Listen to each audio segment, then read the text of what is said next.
माता बहनी बहुत लाह के गावलिन भैया। कैसे कैसे गावलिन?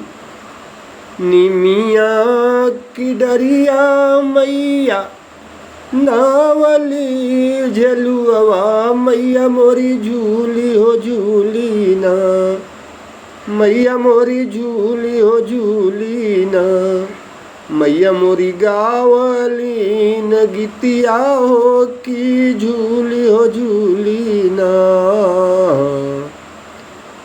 निमिया की डरिया मैया नावली झलुआ मैया मोरी झूली हो झूली ना, मैया मोरी झूली हो झूली ना, मैया मोरी गावली न गीतिया हो की झूली हो झूली ना।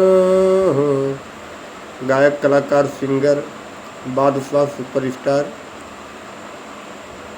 गीतकार गायक लेखक श्री मंगल यादव कवि गुरु जी के शिष्य अशोक यादव पप्पू बनीडी रामपुर जौनपुर टोपी वाले। अशोक यादव पप्पू टोपी वाले बनीडी रामपुर जौनपुर बाबूजी। सभी को हार्दिक वंदन अभिनंदन नमस्कार प्रणाम। जयराम जी।